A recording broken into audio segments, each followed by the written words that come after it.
Welcome back to part 2 of our delicious conversation with Oscar Trimboli. This is the author of the book How to Listen. His previous hit was a book called Breakthroughs, How to Confront Assumptions. And hey, who doesn't do that during listening? We all do that. We talked a lot about that in part 1.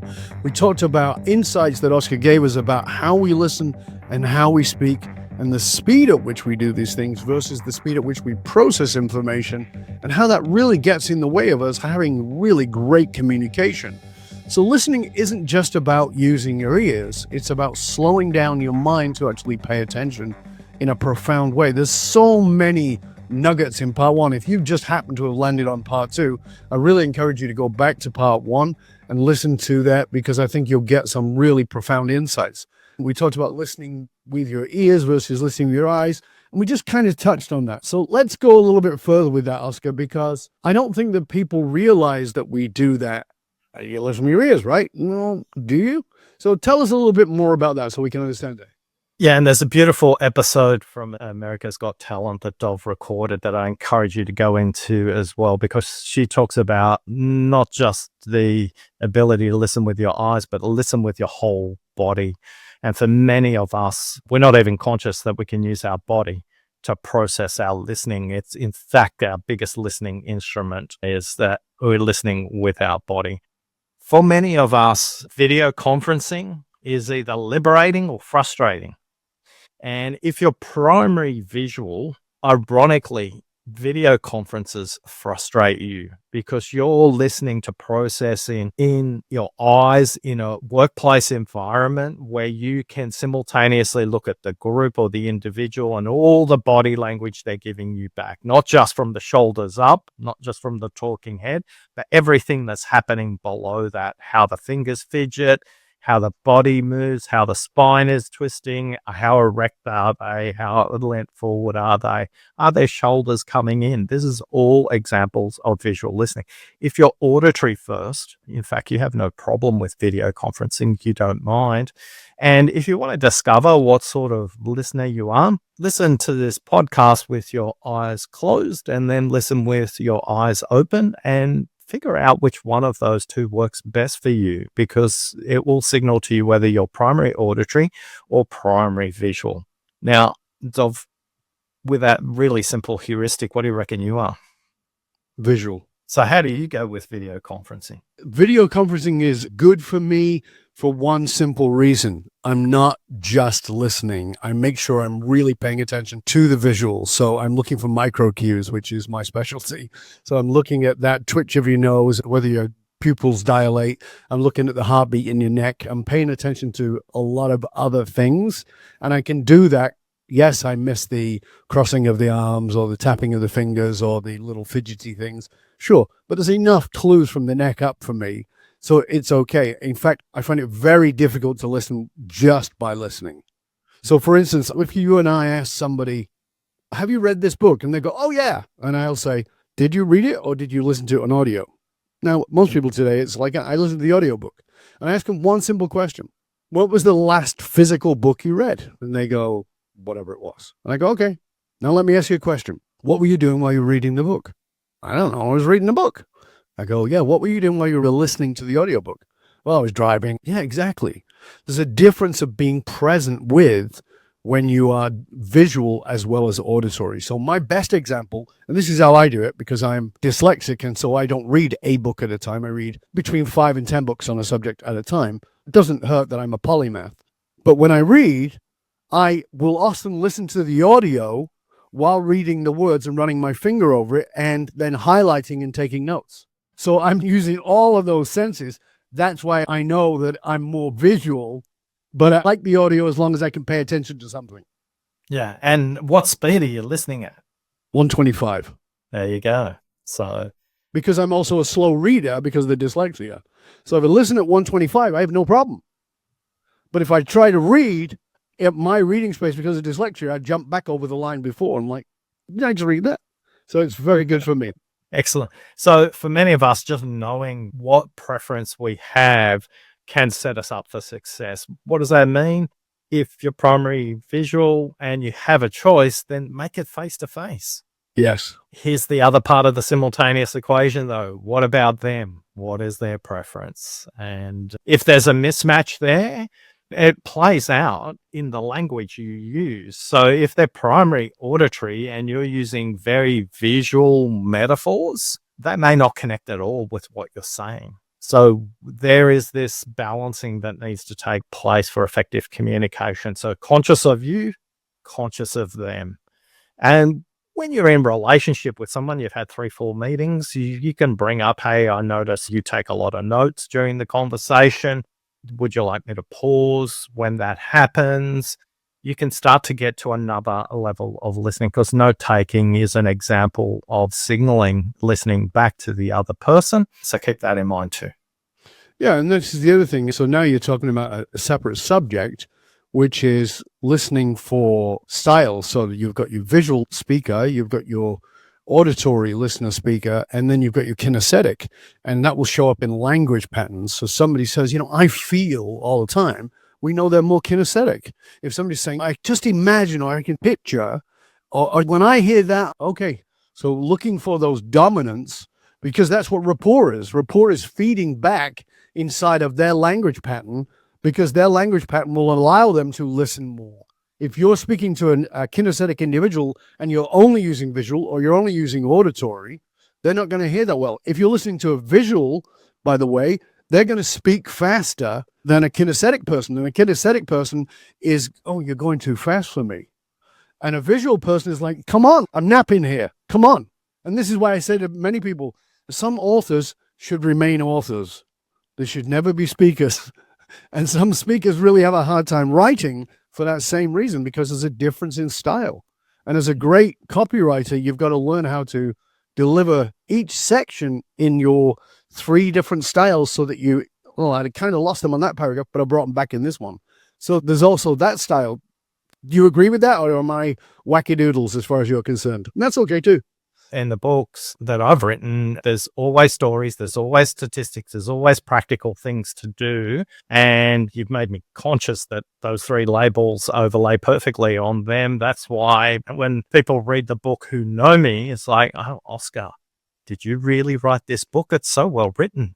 And it's because it's talking to 3 different styles.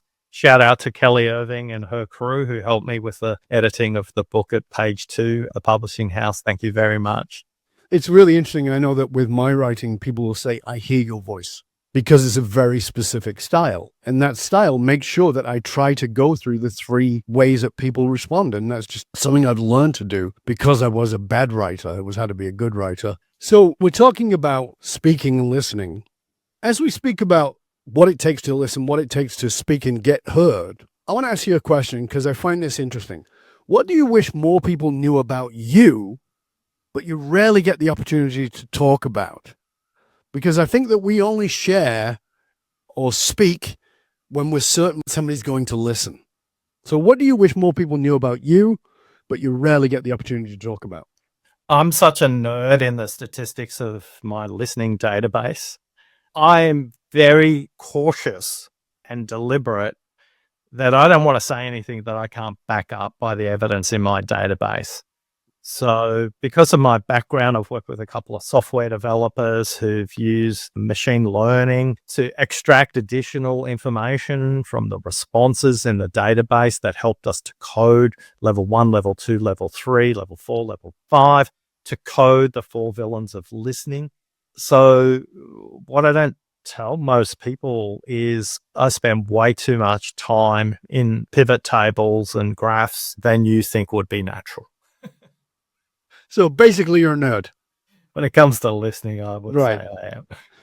So with that context, and particularly since you were in the software world, from your experience, from what you know, and because you were in the software world, is AI a good listener? Yeah, look, AI listens really well at level 2, which is content, what they hear. Mm-hmm. But the content is made up of 3 things: what you hear, what you see, what you sense. So AI doesn't do anything with the seeing part of listening. It does a little bit with the sensing where it's got positive, neutral, and negative language as an example. But the point I would want to make to everybody is this: AI as a tool, as a technology, as we stand here today, is listening and speaking or communicating at the level of a teenager or a pre-graduate at college. Would you want them working side by side with you as your assistant, which most people think of AI as? Maybe, maybe not. It depends on the context. So don't confuse the transcription and the collection with understanding the context. It does a little bit of that in group meetings where it will say, this person spoke for this long, this person spoke for that long. That's a little bit of metadata context, but it doesn't understand what's being discussed, how it's relevant to a bigger picture, and what it means for the team, the project, the division, the organization, or the communities they serve. So it listens, but it listens quite narrowly, Dolph. That seems to me, when I speak to people in that world, I often say that I think that somebody who does great prompting is someone who understands how to prompt meaning, to give context. And I think that oftentimes this is where we as humans fall down. We don't understand context. We presume context rather than finding out what the context is or even coming at it from a particular context of meaning. So do you think meaning is really important? If you do, around listening, can you give us an example of that? Meaning can only exist when it's shared. This is really crucial. Mm-hmm. The meaning you make of something in your own head is just a story you're telling yourself. It doesn't have meaning yet. It has meaning when it's shared. Now, again, back to Mary's episode on America's Got Talent and Bjorn's episode around radicalized violent ideas, there was a lovely work that they talked about is, what does it create in the identity I make of myself? What is the meaning I'm trying to make of myself? But it's still a story we're telling ourselves. I remember a very dusty boardroom in 2015, 12 people, technology company, and they were working on how to improve their growth. They were growing really well, 30%, but their competitors were growing triple digits, 100, 200%. And I always remember it was 12:35 because the CEO was tapping on the table. It was a hangry tap, and we were supposed to have lunch at 1:00. We were going around the room and asking everybody, if this organization was an animal, what animal would it be and why? We went around the room. Now, 12 people in the room, one person female, the rest are male. And that's not important. It's just giving you context. Okay. We went around the room. We had cheetahs, leopards, ospreys, eagles, things that went fast and killed things, basically. That's how they were describing their organization. And at 5-1, the food had been put on the table, and the CEO was giving me this death ray look. If it was a cartoon strip, the laser beam would have exploded my head. He just wanted to eat. And we hadn't heard from the last person, the female CEO. I just gestured to her very short hand. I didn't even reach out very far. And I just gestured. I didn't use her name. I didn't make eye contact. And all she said was, I thought it was obvious. And she stopped. And I just extended my hand, probably to my elbow. She said, I thought it was obvious we were a snake. Now, Dov, describe a snake to me. What are the characteristics and adjectives you put next to a snake? Well, I think generally people see them as slimy. They're not. There's no sliminess about a snake. They're coiling, they're long, strong muscle, but they have the imagery of, quote, evil, of not good. They're bad. They are sneaky. They sneak up on you, that kind of thing. Yeah, and in the three monolithic religions, the origin story is the snake is pure evil. It's tempting the human race.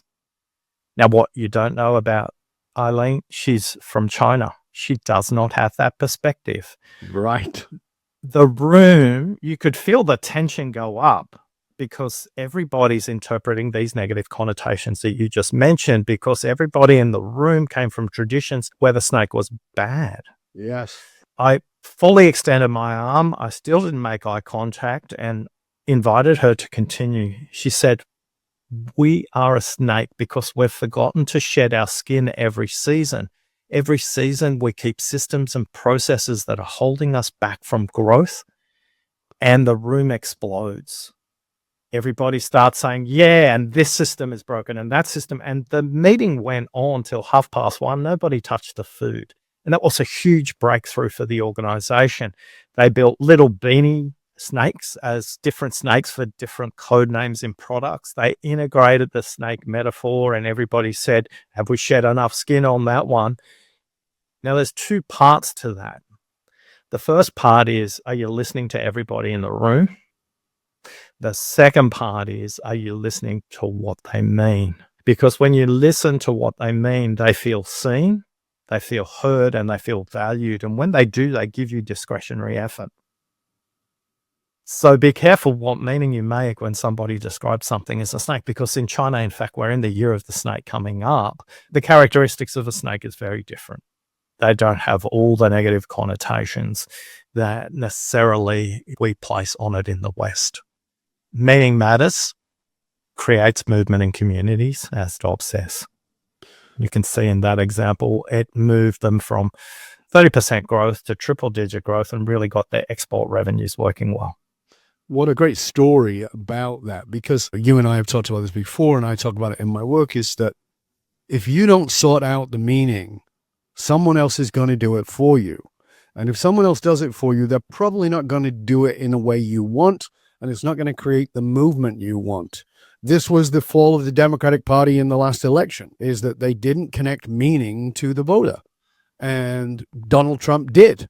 As a result, many people who would never have voted Trump voted Trump, only for that reason of a connection of meaning around a specific subject. Now, it doesn't matter whether you're pro or anti-Trump. I'm not arguing that in any way, shape, or form here. What I'm saying is it's meaning that moves people.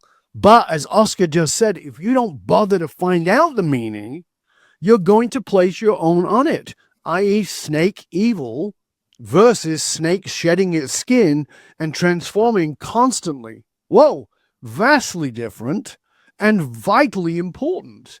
So if I say to my wife, you're a snake, I'm probably not going to do well with that, right? But if I say to my wife, you're a snake, and here's what I mean, you're constantly reinventing yourself and shedding off your old ideas, suddenly that's a very different thing. That's going from sleeping on the couch to let's cuddle. It's a vast difference. So that's a great example. One of the things I'd really like you to share with us is, what did you say, 36,000 people in your community? Yeah, people who've completed the quiz and answered questions in the database, yeah. But you've also interviewed, I believe, something like 300 separate executives. Yeah. And so what is the number one misunderstood about listening? How do the most successful executives listen? The most successful executives listen for what's said, but noticing what's not said. So everybody listens to what's said. But what separates the good from the great in terms of listening performance is those executives that unpack the next 125 words and the next 125 words and the next 125 words in one-on-one conversations. In group conversations, they use tools and techniques to ensure that everybody has contributed, whether that's through software, sticky notes, round the table, all of those kinds of things. And they don't accept on face value their employee engagement reports, those surveys that employees fill in. They want to understand if these are the three clusters of feedback about pay or performance or competitiveness. They spend the extra time to do roundtables to understand, what does that mean for you? What does that mean for us? Because they're two different things. So they listen through two different contexts. They listen at a community level, their employees, and they listen at a systemic level, how this organization interacts with our customers, our competitors, our regulators, and other markets as well. So it's their ability to go beyond what's said and start to notice what isn't said and what that means for them and the organization. That sounds like a lot of work. I'm thinking about as an executive, they go, oh, gee, my schedule is too busy. I've got too much on my agenda anyway. And now you want to give me this? Yeah. So if you don't want shorter meetings, don't do this. If you don't want increased profitability, don't do this. If you don't want increased employee retention, don't do this. And keep doing the busy work you're doing, and you'll get the same results you are. This approach to listening separates the mid-performance organizations from high-performance organizations. It's that extra ability to listen beyond the words that separates good and great, not just in listening, also in financial performance. Choice is up to you if you're too busy to improve your financial performance. I'm listening to the hint of sarcasm there. Well, the reason I'm sarcastic is that is probably the most common conversation I have with executives about being too busy to actually focus on what creates movement in your words is the meaning. And when they're at this transactional level on a quarterly 13-week march, like Napoleon into Russia in the middle of a snowstorm, there is another way to do it. You can pause and march the troops in spring. You'll probably have a better way of doing that. But if you're not listening to the fact that the troops are cold and the troops are hungry and the troops don't have the equipment to get through the snow, yeah, keep playing through and doing that. Too many executives have not taken the time to pause and listen to their own organization, which is level 1 at organizational listening, before they start to hypothesize and start to put solutions in place. So for many of the executives I work with, they're the ones that probably don't need to work with me. They have a higher consciousness and they know they need to improve. It's the ones that tell me the story that you just gave me. These are the ones that need the help the most, but just not ready for the message. They will be, maybe in a different organization, maybe when there's a downturn in the economy, or maybe when there's an upturn. But for me, the evidence is pretty clear about the importance of listening for meaning. It's fascinating to me because if you look at all the great leaders of the world in history, whether that's Alexander the Great, whether that's Attila the Hun, these massively conquering generals, what we know about the early parts of their career is they go to war with their soldiers and they sleep in the encampment with their soldiers and they listen around the fire with their soldiers. And when their genius at battles comes to an end is when they've elevated themselves and separated themselves from the soldiers on the ground. And I think in many ways that's a beautiful metaphor for what happens with leaders, is when they're listening to them on the ground, it goes fantastic. But once they sort of elevate themselves into the closed door office, they're no longer actually listening. And that's, for me, is such a beautiful metaphor of what happens. And that brings me to something you mentioned earlier, but I really want to make sure we get to before we end, which is these villains of listening that you got to, right? So we've got the superheroes of listening and now the villains of listening. Let's go to those.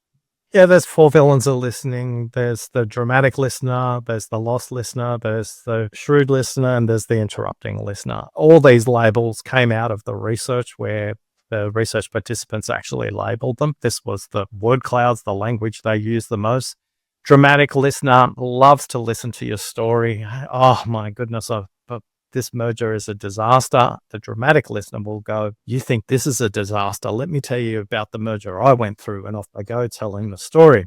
Now, their superpower is connection. What they're trying to do is connect relationally with the other person, but the person hasn't even told their story and they're off. It's like, which part of the merger is a disaster? You don't even know that right now. It could be something that has got nothing to do with the story you tell. The speaker, when we research them, say the dramatic listener, it's all about them. They move the spotlight off me and onto them, and off they go. So think of the worst listener you know and see if you can spot them in these 4 that we described. The next one is the interrupting listener, the quiz show contestant that presses the buzzer before the host has finished the question on Jeopardy and they answer the wrong question. Their superpower is productivity. They value time. They use very quick heuristics to go, I've heard something like this before. Let me jump in. Let me save them some time. What the speaker says is, why should I even bother explaining it to them? Because they think they know it all. So they come across as a know-it-all. But they're just time and productivity orientated. Unfortunately, that's their shadow side when it comes to this. The next one's lost, and a lost listener shows up in two contexts. Lost, why are they inviting me to this meeting? Maybe they're being polite, I don't know. Or they're in the meeting and they have no idea how to make a contribution, if they should make a contribution, from what perspective could they make a contribution? Or to be honest, they may be on their phone sending a WhatsApp message to someone else in another meeting and they're completely lost and not even in the meeting. These people need to double down on this question, what would make it a good conversation? If they use that question, they will really quickly get a listening compass for the meeting and they'll come across as a better listener. And the final one, shrewd, the shrewd listening villain. For those of you who are watching, this will be simple. For those of you who are listening, I'll do a description. Imagine I have closed captions showing up in front of me saying what I think, and yet you will hear what I'm saying back to the other person. So shrewd listener gives great face of that's like, yeah, tell me more about that. Yeah.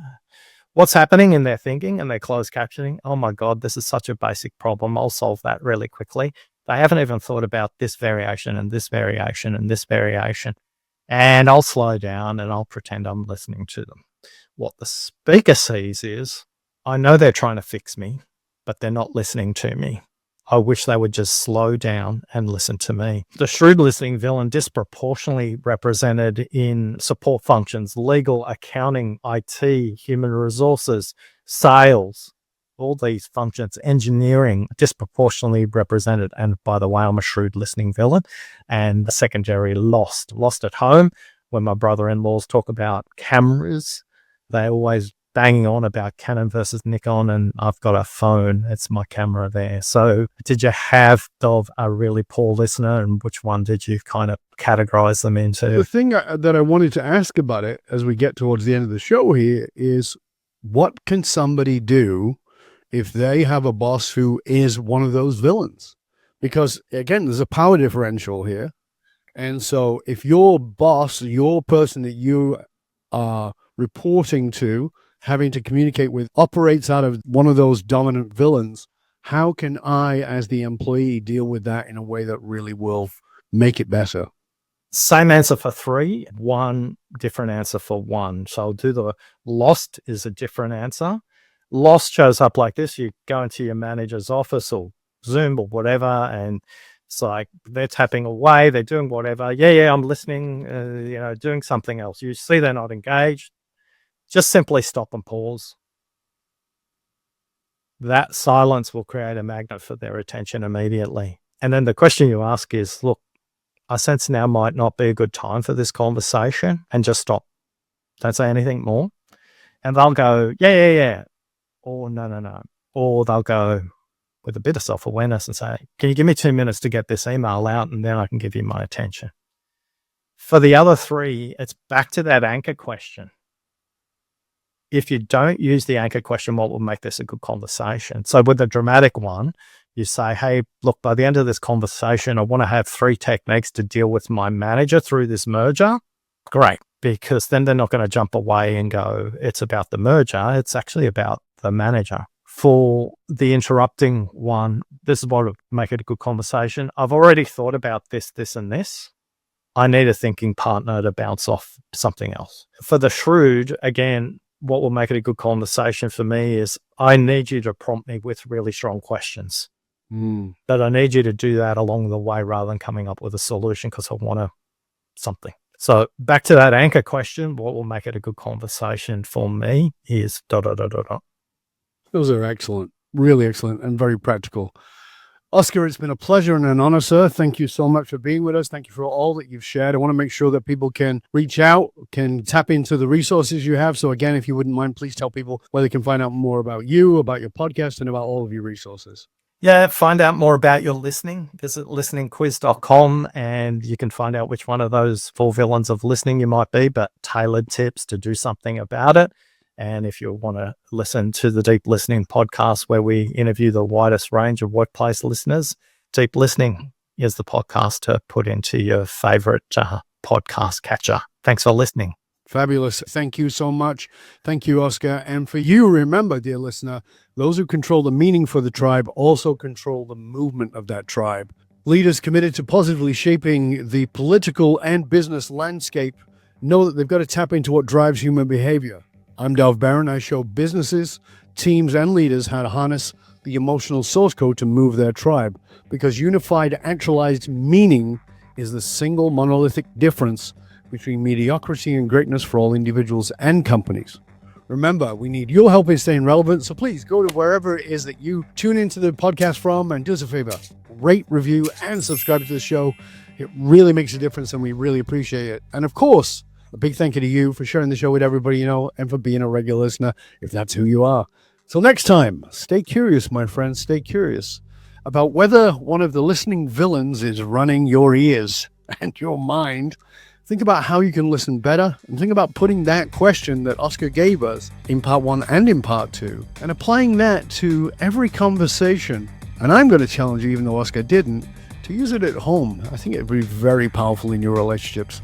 I'm Dov Barron. I'm here to assist you tapping into your deepest meaning to reach that next level of clarity, focus, purpose, and profit in your business, in your life, and in your leadership impact. And I am out.